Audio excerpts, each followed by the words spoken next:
Bon, notre combat pour les droits de l'homme, les droits des Ituriens continue. Je suis très content aujourd'hui que l'Assemblée plénière puisse accepter de voter pour une commission d'enquête conformément à l'article 212 de notre règlement intérieur, parce que c'est à l'article 211 où il était question à ce que nous puissions initier une demande pour l'enquête et que ça soit validé dans les 7 jours présentés au niveau de la plénière. Et c'est ça ce qui a été fait aujourd'hui. J'ai initié la demande le 7 octobre et aujourd'hui ça fait 8 jours.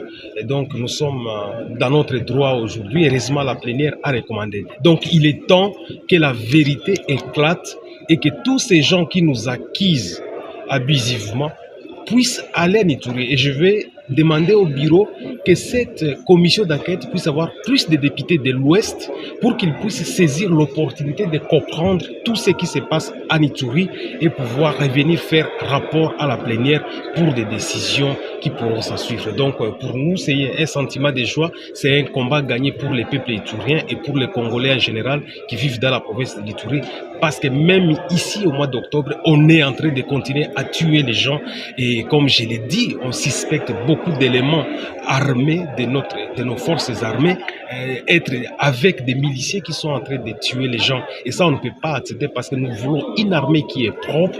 Nous aimons notre FRDC, nous soutenons le travail des FRDC, mais il faut exfiltrer, il faut trouver, il faut démasquer tous ces bandits qui se cachent au sein des FRDC et qui salissent l'image de notre armée, parce que nous devons travailler avec le peuple. C'est l'armée du peuple congolais. Vous feriez partie de cette commission, vous allez accompagner les membres de la commission qui vont faire le descente dans la province de l'Ituri.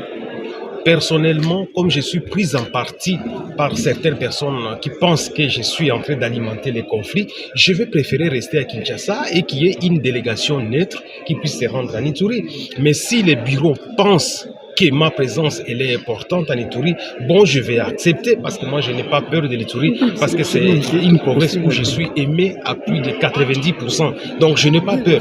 D'ailleurs, j'ai demandé au président Mbosso, qui est le deuxième vice-président de l'Assemblée nationale, que lui-même soit à tête de la délégation pour aller en Ituri. Et donc nous allons continuer à insister. Le premier vice-président faisant fonction de président de l'Assemblée nationale, j'ai eu des échanges avec lui. Il a accepté en tout cas d'appuyer cette mission pour que la lumière, la vérité éclate autour de toutes ces accusations qui sont en train de nous mettre dans des situations très compliquées.